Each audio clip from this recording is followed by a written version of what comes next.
Hello everyone, आज है 17 जनवरी और आज इस वीडियो में हम बात करने जा रहे हैं मुकेश अंबानी के मालिकाना हक वाली दो मीडिया कंपनियों के बारे में। पहली है टीवी 18 ब्रॉडकास्ट और दूसरी है नेटवर्क 18।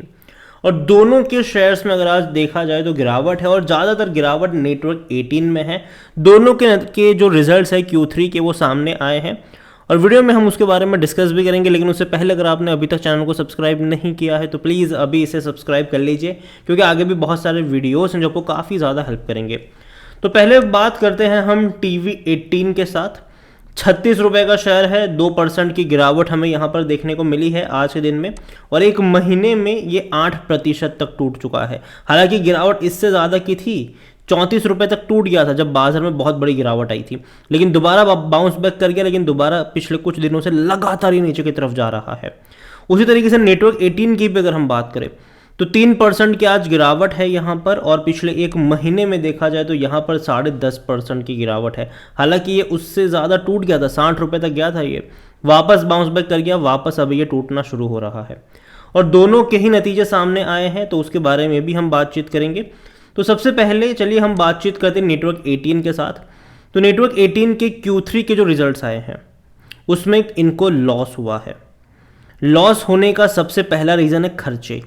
देखो, खर्चे बहुत किए इन्होंने, ठीक है। फीफा वर्ल्ड कप की भैया स्ट्रीमिंग हुई थी, यहाँ पर कई सारे खर्चे किए हैं और एड स्लो डाउन यहाँ पर है। यहाँ पर आप देख सकते हैं कि कंपनी को लॉस हुआ है यहाँ पर, और तकरीबन 7.5 करोड़ के आसपास का लॉस हुआ है इन्हें इस क्वार्टर में, जो कि पहले कंपनी प्रॉफिट में थी। यहाँ पर अगर आप देखोगे तो कंपनी के जो एक्सपांस है, खर्चे हैं, वो 45% तक बढ़ गए, 45% तक बढ़ गए। और इसका रीज़न यही है कि Viacom 18, a joint venture in network 18, अगर आप देखो तो 51% के ओनर्स है वहाँ पर, ठीक है।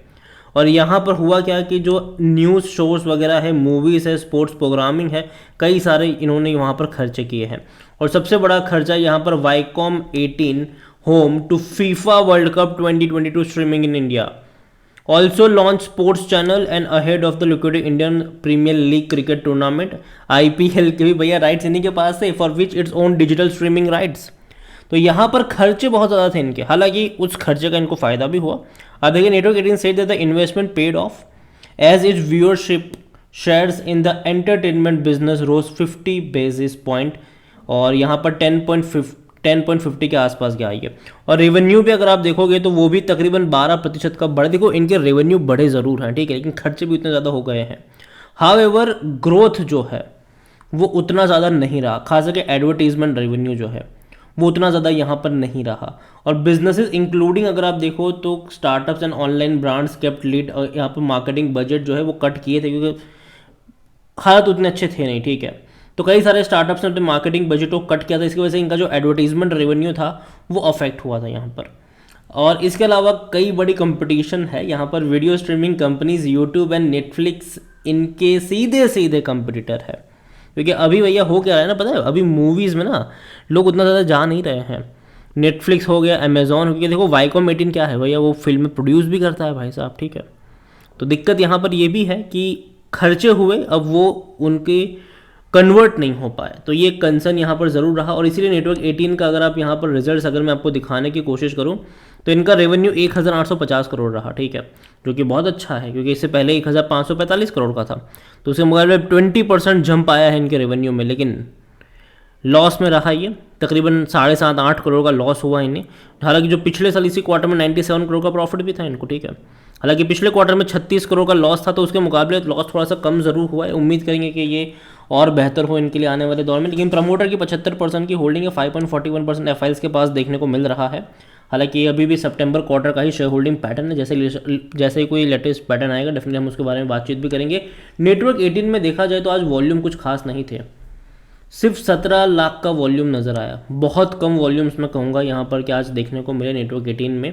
नेटवर्क 18 को लेकर according to Moneycontrol user 100% लोग कह रहे हैं खरीदारी करो। देखो, जो रिजल्ट्स आए मेरे हिसाब से वो उतने ख़राब तो नहीं है। रीज़न सिंपल है, रेवेन्यू में अच्छा जंप आया है, और इससे पहले के क्वार्टर में 36-36.5 करोड़ का लॉस था इन्हें, ठीक है, तो एटलीस्ट वो लॉस कम हुआ है। और दूसरी बात है, कंपनी भैया एक्सपांस की तरफ जा रही, काफ़ी खर्चे वर्चे कर भी रही है, और खास करके स्पोर्ट्स में बड़े कह सके इन्वेस्टमेंट इनका देखने को मिल रहा है। और उम्मीद करते कि इनका इन्वेस्टमेंट आने वाले दौर में अच्छा रहे भी सही। इसके अलावा इनके रेवेन्यू में अगर आप देखो तो अब तक इनके रेवेन्यू में उतना बड़ा जंप नहीं था पिछले 4 सालों से, 2019 से लेकर 2022 वाले फाइनेंशियल ईयर में, लेकिन अभी ये बढ़ेगा और बढ़ना भी चाहिए, क्योंकि लास्ट क्वार्टर में 1,800 करोड़ का रेवेन्यू रहा है, तो एवरेज भी निकालेंगे तो भैया अच्छी बनती है, 7 से 8,000 करोड़ की एवरेज बनती है ये। तो देखना इंटरेस्टिंग होगा कि रेवेन्यू किस तरीके से जंप करेंगे। लेकिन अगर मैं नेटवर्क 18 को लेकर देखूँ तो परफॉर्मेंस कुछ खास अच्छा रहा नहीं है इनका। वैल्यूएशन की बात करें तो वो भी कुछ खास नहीं है, ग्रोथ भी कुछ खास नहीं रहा, प्रॉफिट डेफिनेटली अच्छा साइन दिखा जरूर रहा है। 32 का इसका पी रेशियो है। और शेयर होल्डिंग को लेकर अगर हम देखें तो बड़ी होल्डिंग यहाँ पर प्रमोटर ही लेकर बैठे हैं 75%। म्यूचुअल फंड डोमेस्टिक कोई बहुत बड़ी क्वांटिटी में है ही नहीं। एफआईएस के पास 5.41% की होल्डिंग जरूर है और रिटेल इन्वेस्टर के पास यहाँ पर 4.98% की होल्डिंग देखने को मिल रही है। अदर पार्टीज 13.98% की होल्डिंग के साथ काफ़ी बड़ी होल्डिंग उनके पास ही है। तो नेटवर्क 18 के जो रिजल्ट्स आए मेरे हिसाब से अच्छे रिजल्ट्स हैं, उतने खराब भी नहीं है, लेकिन ऐसे भी नहीं है कि शेयर में कोई बड़ी तेज़ी दिखा दे। ठीक है, नेटवर्क 18 मेरे हिसाब से खरीदारी करी है, बनी रही है। फ्रेश बाइंग की जहाँ तक बात है 60 रुपये के नीचे अगर मिलता है खरीदारी के मौके बनेंगे। और मैं मानता हूँ कि आने वाले दौर में जो मीडिया कंपनीज है, खास करके TV 18 और नेटवर्क 18, इनके एड रेवेन्यू बढ़ने वाले हैं।